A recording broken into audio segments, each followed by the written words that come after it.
Hey guys, welcome to our 2016 NAB coverage. This is brought to you by the great folks at Blackmagic Design. We're going to be doing our format a little differently this year. You'll notice we're sitting in a nice comfy art studio instead of doing booth interviews. We did that mainly so that we could have a lot more hands-on time with the products that we actually cared about. And instead of having to run around to interviews, we could really take some time with it. So we shot B-roll, which we'll be showing you whenever we mention the different products. So we've got Mike, Sean, myself, Tony, and Kurt. We just went around the NAB this year, and we looked at everything that we thought would be pertinent to us individually, you know. And I know that a lot of our viewers, you guys are in a similar boat to us, so we're only going to be highlighting the things that we really think are important to what we care about and are going to help our productions. So categorically, this video is going to be talking about gear, just a general broad gear. We have other videos that talk about cameras and lighting and post-production. This one's going to be specifically about gear. So we have just some things that really stood out to us, and we're just going to start off and start talking about them. Yeah. So like I said, we have a list here. The first one we have is the DSSP digital squibs. This is kind of neat. It was right by the Kessler booth, so we heard this going off every once in a while. And we're like, Yeah, what it sounded like a transformer arcing or something rapidly. it was pretty neat. It was basically an electronic squib that you can reuse over and over again. Yeah, it uses it uses like a propellant that's NASA, only like a NASA used propellant, NASA approved propellant that can be used in the space station, right? International Space Station. So they use that along with electricity, but yeah, you can use the squibs up to almost about 1,000 times each. So you can set it up. I forget what the maximum amount of squibs you could use. It was a lot. It was a lot, yeah.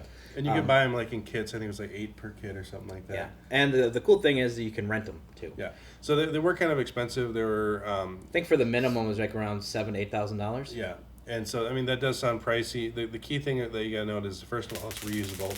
Second of all, it's very pyrotechnic friendly. You can actually put your hand right by it, and it doesn't give off much heat at all. So it's very safe. So those things where you might run into like, oh my gosh, we could call a fire marshal. We gotta do all this kind of stuff. For that, it's a lot safer. Again, reusable, much more user-friendly, and rentable. Right, so. and that saves you time on set. You can leave them set up where they are. You might have to do a little bit of adjusting, but you don't have to re-rig. You don't, of course, you don't have to have as much safety on set or like an actual, license. You don't have to worry about that. So it really opens it up towards indie filmmakers because you can rent it, so it's a lot cheaper. You can kind of do it yourself. You don't have to have the pyrotechnic specialist on set. I mean, probably a good idea, but yeah. I could see it open up a lot of cool effects for indie filmmakers and save a lot of time when you have to redo a take. You just reset. You don't have to. Not like, this is it, guys. We got our pyrotechnic set up. We can't mess it up. Yeah, so definitely check it out. Again, we'll have product names and links. And we should also we got just it's mainly like for like sparks, like bullet hits. It's not like big pyrotechnics. Or blood. Yeah, like it's just they're just squibs. They're just for like sparks. Like if you got a bad guy, unloading a clip. And you can adjust the amount too. So if you just want a little spark, or if you want like the actual like sparks flying, kind of like the Star Wars laser blast. Yeah. So. So it's not like explosions or anything like that. Just make sure that that's only for that. But that's still pretty awesome. All right. So like we said, we were by Kessler, one of my favorite booths to check out. Nothing majorly new from them. They have a new. Second shooter model out that has a little bit more functionality, Wi-Fi built in, so you can use it with Chaos software. And then of course they have the new Shuttle Dolly, which I love. They were nice enough to send me an early prototype, and I've had a chance to work around with it. I even gave them some feedback that they're incorporating in some of the newer for the future releases of the actual product. But yeah, nothing major from Kessler. The Shuttle Dolly, though, if you're looking for a rail dolly, I mean, just get that one. Well, they have quite a bit of updates to second shooter. Mm-hmm. Right, yeah, I did mention that, so that there's the Wi-Fi for Chaos, and so I'll probably be picking up one of those as well. That's pretty significant. It has a lot of functionality to it, I think. Yeah, and you can also, if you already have a second shooter, you can use the second one and link them together, and then use the older pack for, say, like focus or an additional controller or something like that. So for me, buying the Wi-Fi pack doesn't mean that I gotta sell the other one. I can actually use the two of them together, which is nice. Yep. So, anything that you liked about Kessler? It was your first year going. So. Yeah, I mean, I really liked how they had the Shuttle Dolly set up, where you could use the porter rail as some of the legs. That was kind of interesting to me. So you just bring your porter rail and your your That's right. dolly and you're all set. It even had, So- you can screw on spike Yeah, attachments. yeah, the or different rubber feet. Yeah, so it's kind of like it compacts really. So now you mentioned Porter Rail. Kessler has their own rail that's available with it, but we have Porter Rail, which is from Rigwheels, which I love. It's awesome. So we'll talk about Rigwheels now. They have some really cool setups that for just different rigging. So their big thing that they announced, I think last year, was their magnetic mounts, and they have a lot more to that system now. So Yeah. they had gimbal mounts that you could mount on the side of the car, on top of the car, all sorts They of call crazy it their stuff. cloud mount, and it's just you're able to customize it by using certain gauge of steel wire. I've seen that kind of suspension before on other systems, but what's nice about it is that you can you just purchase certain gauge of steel wire, and then you can just switch it out on the fly. It's pretty easy to switch out, and so you can customize your suspension based on your payload and what you're doing. So that's pretty neat. And of course, the base with all the magnet technology, just bam, put it right on the hood, and it's still a good idea to have a secondary, probably backup, but that thing wouldn't move. I mean, it was really hard to get off, to And pull off, and one thing they mentioned too, which is kind of neat, if you're using a car mount, and if you use a suction cup, if a suction cup comes loose, it's done. There's nothing, it's not going to. it's not going to resuction. Yeah. Resuck. It's not really So versus a magnetic, if it came loose, theoretically, it could just bounce back on. Say if it bounced off. Or slowly slide Right. down. You can notice that. Right. So, I mean, in as much as a lot of people are freaked out by the concept of magnets, we trusted it. I'm probably going to be getting one for our Ronin for the Yeah. next time that we need to do it. I always want a backup just in case, but I was pretty impressed with it. Yeah. And also using a similar thing with the windows. You can mount right on the window by putting one on the other Two side back and to slap back. them.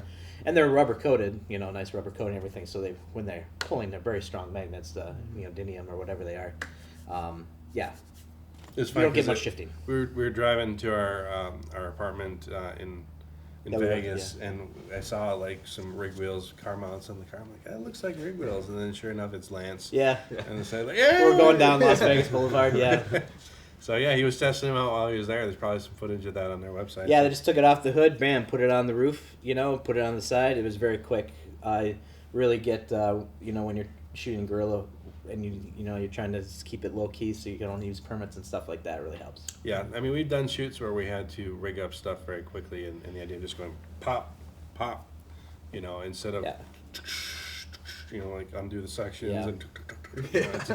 and, it saves you some time. All right, Thermodyne.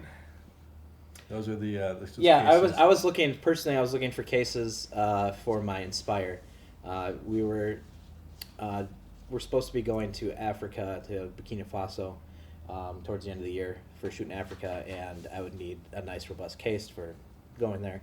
So obviously there's a lot of solutions out there for that. Especially when you have something more mainstream. But what's really cool about these guys is that not only is the price very decent, and the cases are good. I mean, everybody loves Pelican, and Pelican set the standard. But there's a lot of companies that have just as good cases out there too. If you're, you could spend a lot less with them. But with the Inspire, there's a lot of companies that make custom foam for that. These guys were great because if you don't have the Inspire, you have your own custom, or you have something that's not as widespread in the market, they'll make custom inserts for you for free as part of the purchasing it, and the price stays the same. So you have to give them measurements and things like that, but they will make it how you want it. The foam, they'll cut it. For example, custom. I asked them, we have an IPS monitor that's like 24 inches, and we use that as our on-set monitor. Obviously, there's high-end production monitors that are really great. They could cost upwards of a couple $1,000s. The nice monitor that we have was like $200. Yeah, it's just an IPS. You said right. Yeah, and it's great. It's awesome. Clients love it, and it's the biggest problem is just that it's it's not durable to just get banged around. So we want it. Right now, we carry it around in the cardboard case, and that's starting to get pretty beat thing up. was shipped in. Yeah. Yeah, because there's not much else to do. It's an odd size. So we asked them, like, could you guys make a case for this? They said absolutely. They can custom make the foam, and the price. They gave us a rough estimate on the spot, but it was I think under $200, somewhere in that range. It was just like it was very affordable. Yeah, exactly. I was just gonna look. I'm pretty sure they advertise that's just part of their service, that it's included the foam customization. Right. So I mean, of course, they make stuff specifically, but you can customize it for free as part. And so not only can you give them measurements, but if you give them the product number, they can then look those up and then get be accurate to those measurements. So you don't have to spend all this time giving them. Well, it's 4 inches deep here and it's only 2 inches deep here. So That's true. they can take those specs and actually make it customized for that. So Yeah. that's nice. All right, let's talk about some gimbals. There's every year there seems to be more and more gimbals. Yeah. This is it's just like how everything kind of goes there with 4K, 3D, DSLR rigs. When I first started, you see a couple, and then there's like you swarm each year. They get more and more, and everybody has a version. So a lot of that. So like we have Lot the Came single, and we have some Came gimbals, and I really like the single design. It was one of the first really good single-handle gimbals. I still recommend it. They have some updates to that one that we've seen. But our good friends at Ikan, they had like a whole new lineup. Before they had just like 1 or 2 small single-handle gimbals. Now they have like a whole lineup, and there's some really great prices out there. Yeah. Some of the best prices I've seen for single-handle gimbals. Plus, they were partnering with other companies to release even some uniquely innovative gimbals. They had one where kind of like the Movi, the Mimic, where you could move it around. They had something for a smaller gimbal, much less costing than the Movi system. So there's just a lot of stuff that Ikan had as far as gimbals went. Kind of as well too as they did have they're getting into motion control a little bit too. They did have a rig with a slider, carbon fiber slider, and a carbon fiber system as well that utilized a controller with an on-screen display for setting your keyframes and everything. Yep. Tried it out a little bit. I mean, it wasn't production ready, but it's just interesting to see I saw a lot of people getting into smaller motion control too. Now that's been out for a while. It was Kessler and Syrp and. So you just got a 6300, yes. Which you're liking. And so while we were there, we were looking at all the different Ikan gimbals that they had. They had one that would fit like a medium-sized DSLR down to something like the A6300, then to your cell phone. Yeah, and you got stuff, and they also have ones that are very. Oh, you have it on right now. It's on. No, it's just locked. It's locked. Okay. Yeah. So yeah, like the Osmo, there's a lot more clones of these too. So everybody's come up with their version of it too. Yeah. Yeah, we saw a lot of that. The Ikan Beholder series. I really liked the grip. That they really put a lot of thought into their grip, and out of all the gimbals I held there, aside from the Osmo, I think that the Ikans were very comfortable in the hand, and I was really thinking about I think it was the DS1 was the one for the digital SLRs, and it felt really comfortable in the hand, and it'd be something, and the price point was so nice. It'd be something I'd be looking at investing in. And in conjunction with the Osmo, I really like. You do a lot of wedding shoots. Yeah, So my shooting is a little bit different from our larger production stuff. I do a lot of wedding films, and so having something very small and nimble to go around with because you're shooting really fast. It's nice to have something small that you can pull out. Plus having it cost effective. Yeah, cost effectiveness is key too. So you're not gonna. We're talking about cameras, right? Yeah. Something small that you can pull out. Yeah. Okay. Oh boy. So, just want to clarify. yeah, honestly, if you're looking for a gimbal, take a look at Ikan. I would recommend just giving them a glance because they've got a good assortment now. They've really expanded that lineup, which to me in the past was a little lacking, and so now there's some good options. If you guys in the past, you may remember we did an interview with Nebula. They had some of the first single-handed gimbals out there. They had some cool new stuff. One of the interesting ones was the Nebula 4200, which was had 5-axis. Is it 5 or 4th axis? They say 5 on their stuff. But anyway, because it's 3-axis is the standard thing, and then that would be the 4th. 1, right? 2, 3, 4. I don't know where the 5th one comes from. You're the 5th one. Anyways, I don't know. It was kind of neat where they had so it kind of looked like a lettuce. Yeah. The helix. Helix, yeah. So it looked like that, where it's kind of underslung in the design. Yeah. But it had like a arm. Suspension mounts in there. Right. With springs that you could adjust the tension of depending on your payload, and you'll see me kind of dance around a little bit and I do more jiggling than the rig does. But It's a yeah, I nice mean, design. it was impressive. I mean, it seemed pretty stable. We didn't try on any footage, but I mean, it seemed like that would help bring, for people who aren't experienced. I mean, you still have to do the Steadicam walk when you're using a gimbal to help smooth that out. I mean, you still should practice that, but that helps get rid of some use Yeah, cover. so it's another unique idea. It's really, we saw lots of gimbals, so we only really highlighted the ones that we thought were Yeah, either that had- unique or cost effective. So Yeah, that had like unique innovations. And, year after year, you start seeing more and more stuff and clones, and so you're really looking for, okay, somebody really thought this out and really solved an issue, and did it well instead of just coming up with a design change so it looks cooler or something. All right, Redrock. Last year, Redrock amazed us with their Halo focus system. Yeah. And we're like, where is it? Which you can find the link somewhere. I'm sure Tony will put it in to it. Our last video. It was stinking cool. And we're like, cool, can't wait to see this happen. This year, it wasn't necessarily finalized, but it looks like they refined the design down to a solid upgrade across their focus control system. Yeah. So you've got Halo, so Redrock has a whole series of stuff now for their focus control. They're working on updating the controller, but they have new focus motors, and these motors can be daisy chained together. They redesigned how the system works, so it's like one cable hooks up both power and information across it, and you can daisy chain them And together. the receiver's built into the motor. Right. Too. And it's still in a small package. Yeah, super small package. Most of the systems also can have a battery pack built into it, so if you just want the one motor attached to your rails, like for on a gimbal or something like that, you can just pop a battery pack, but they'll have LPE6 plates built into it. Or you can daisy chain it all down to one power source. Yeah, put it into your DTAP on your gimbal. They had this cool little remote control system that they were working on that would allow you to not only control functions of the focus controller, but also your gimbal and the start-stop of your camera. The orbit attachment for your... For the monitor. For the monitor. Yeah, as that well. was neat. So they had ability where you could raise and lower the monitor, and based upon how you positioned it and the height that it would actually auto-orient to your face.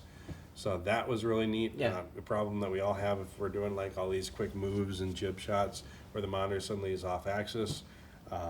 It was just really, really cool. So, and then of course the Halo, which is their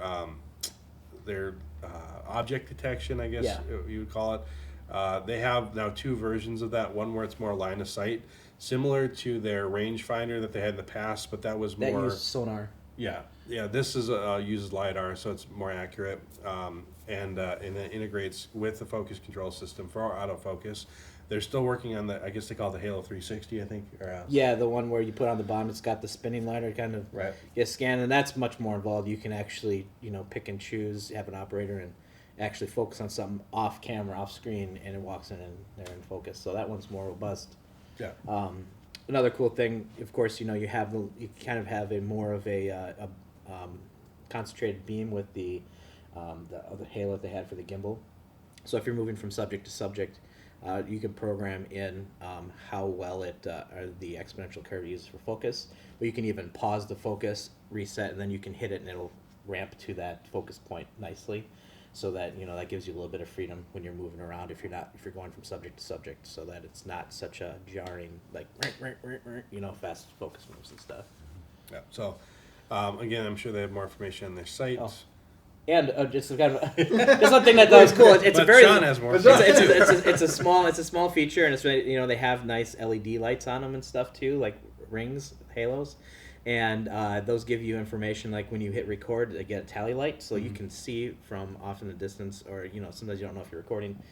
Very easy to see that. Of course, you can turn that light off if you need to. It's really well designed. It's really well thought through. We saw a lot of focus control systems. Ikan and also Tilta had one that was really cool. Nice looking systems. Not that they're we're not going to downplay them. They're nice, and if that's the right tool for you, but I would say across the board, we have a Redrock micro remote that we love. It's changed the way that we really approach focusing. Yeah. And I'm looking forward to eventually investing in the Redrock one, their new system as well. Yeah, I don't remember. I think the new motors are compatible with the current remote, but I think they're coming out with a new one as well, right? Yes. Yeah. The new remote hasn't been officially announced. So these new ones work with the old one as well. Yes, correct. So, we move on? Yeah. Yeah. All right. So, the Triad-Orbit Advance Stand System. That was cool. That was really interesting. neat. Do you want to talk about that? Oh yeah, that thing. Yeah. Yeah. Yeah, I mean, the way it worked, it reminded me of like a ratchet set, kind of the way it clicks in. So like that- hydraulics. yeah, Like when you do hydraulic. air tools and you use a nailer or Yeah. anything and you use that what do they call it something. Ratchet. But yeah, ratchet. But I mean, like, so you're able to click in and click out of the stand very easily, and it was a solid connection. I mean, you couldn't pull that stuff apart. I liked the stands too. They had a nice weight to them, that you basically the sandbags built in. You know, you don't have to.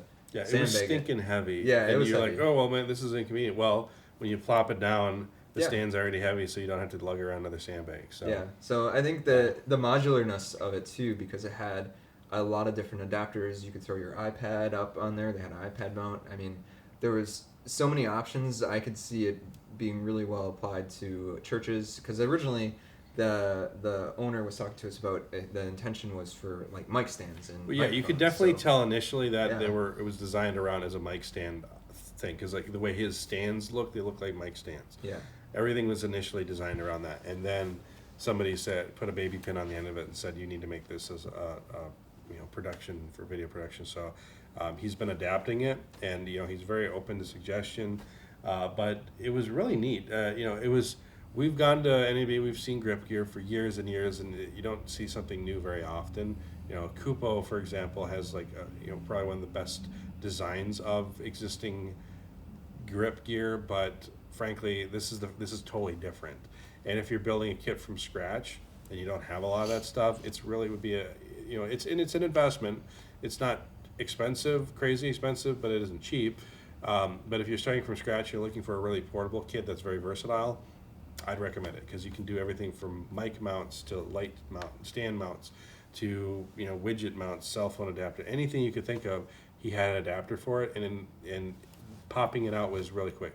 I mean, a knuckle on a C-stand doesn't take that long to unscrew and rescrew, but this was, and you're done. So that makes it so much faster and versatile and compact, and everything. So check them out. I think they're cool. All right, Intelli-G. Remember the Intelli-G?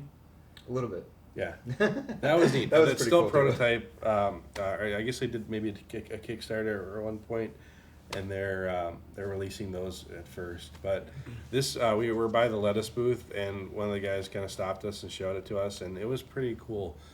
Basically, it's this remote control system that you can then control anything off of the camera using the protocol. It depends on the camera and depends on the interface, but you can control the menus, you can control the start stop, you control ISO, aperture, shutter, all that kind of stuff with just this little joystick that you could mount onto your gimbal, or you could mount onto the end of a tripod arm or anything like that. But their price point was, I don't remember exactly what it said. $250, $300. Yeah, I it think. was really low. inexpensive. And depending on the modules that you would need, like if your camera had built-in Wi-Fi, then you could do this. If it didn't, then you'd have this Wi-Fi little tiny pack that would then plug into like the LANC port or something like that, and then it would allow control through that. But it was just really, really cool.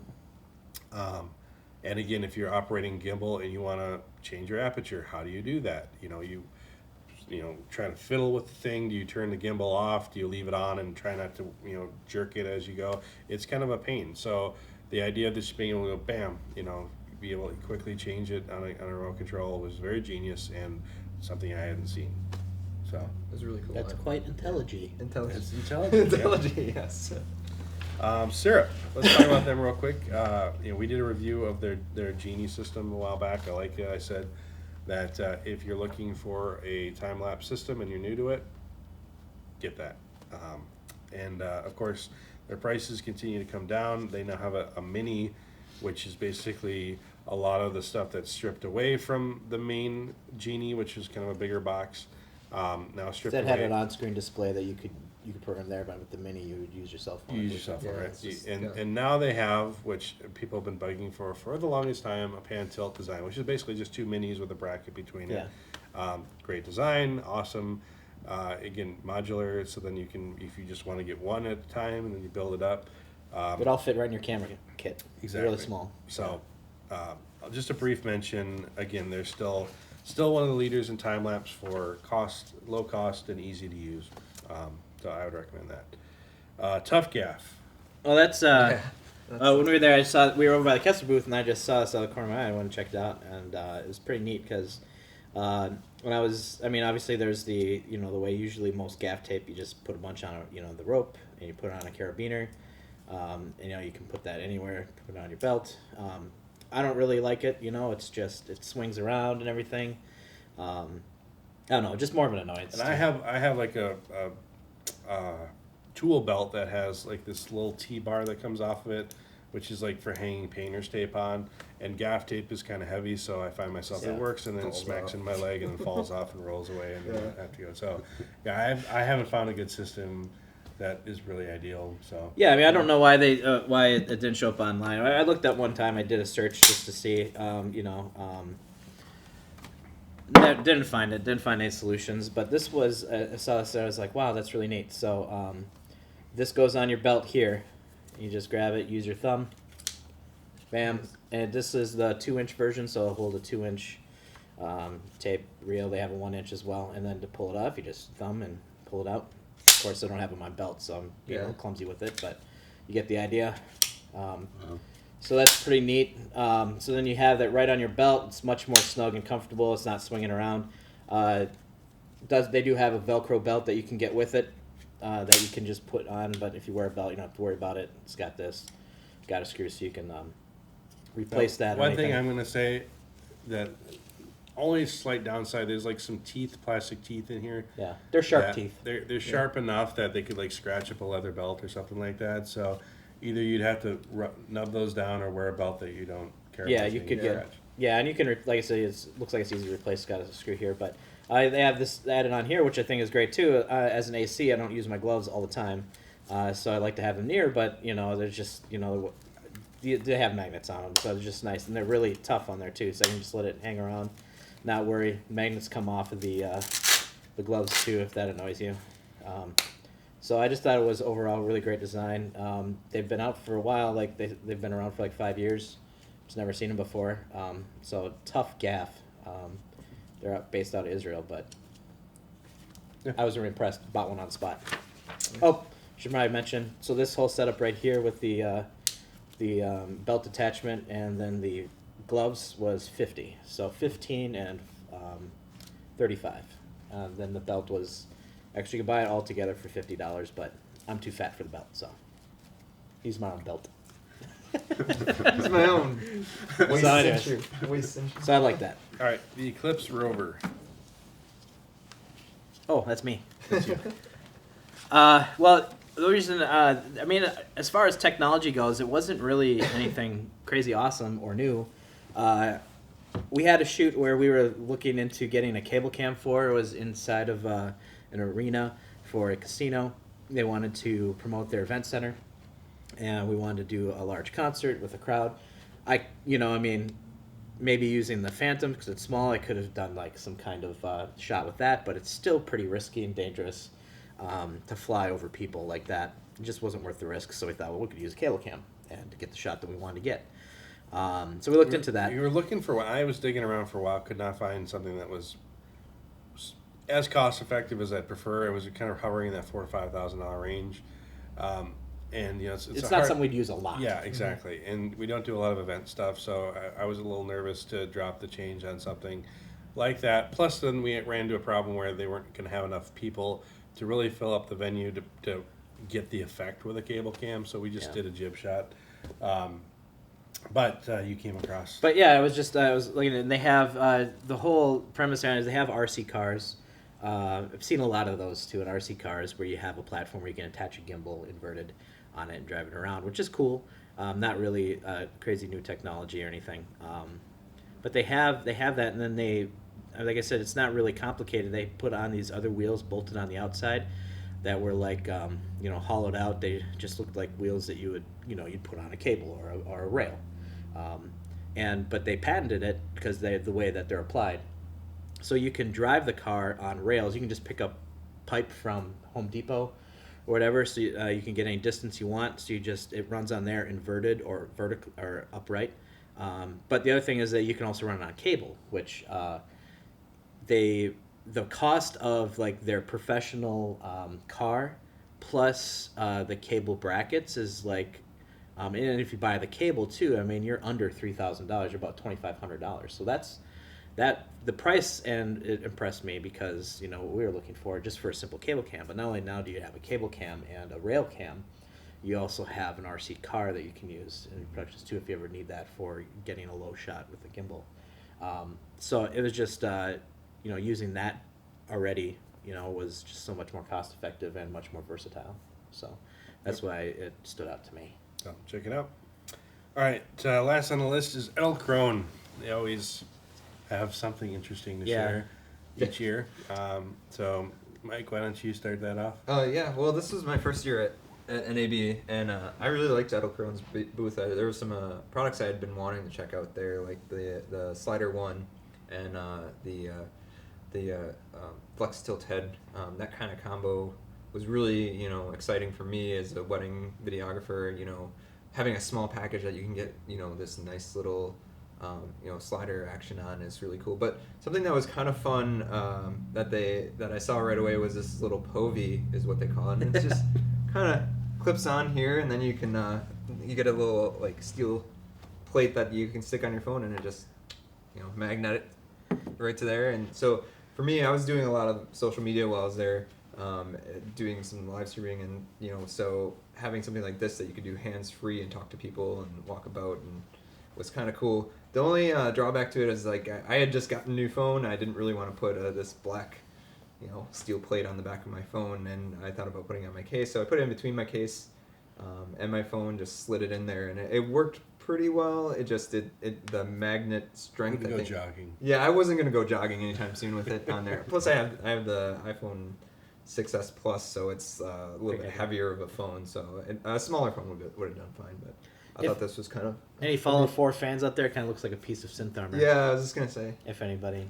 I'm sure some of you play. Looks like a futuristic Chippendales dancer. There you go. Put your tips here, ladies. It was fun. I don't know. When you can position it so that, like, if you can use the front-facing camera or the forward-facing camera, so... Yeah. Or you can hold your zipper up if that's broken. Or you just throw your keys Hey, I just thought of a new use for it. There's so much. Yeah. There's so many things you could use it for, but... Magnets, how do they work? All right, so Slider 1, I actually bought right after they announced it. I like that. Great for a small camera like the A7. It even works with the FS5, which is what we're shooting this with now. Yeah, so it's awesome. It's a great little guy. You just shot a wedding with it. We like it. The Stand Plus is unique. Yeah. I don't know if I would get one, but... it was different. It was pretty... And I've got to say, after checking it out, it was pretty light. And the prototype they had out on the floor wasn't even the finalized version. They said it was going to be about like 15-20% lighter. And you can quickly... The key is you can quickly change the height and position of it. Yeah. It's like, bam, wherever you want. And then you can fold it up and go on your way and leave the camera attached. That's cool. Great for docu shooters and stuff. Does it have a pan tilt head on it? No, but the feet on it are wheels, so you could spin it and turn it. You wouldn't get a steady movement, but you could throw a head on there. They'll bulk it up a little bit. Yeah, I'd have to figure out a way to like make sure it wouldn't stop, so I didn't have them doing that. So it's more of just like if you need to just throw a camera somewhere and then hit record. So okay, yeah. cool. You needed a quick stable shot. The thing that I really want to check out with their Jib Plus, their target module system. Yeah, the targeting modules are really cool. So their slider target module we've seen in the years past. It was neat. You basically angle the thing and then you push the button in, and now it's locked into that when you do your slide. And then they have a motorized version of that. So they announced a Jib Plus. I saw it on on YouTube. I'm like, wow, that's neat. Is it motion control? Like, what the heck is it?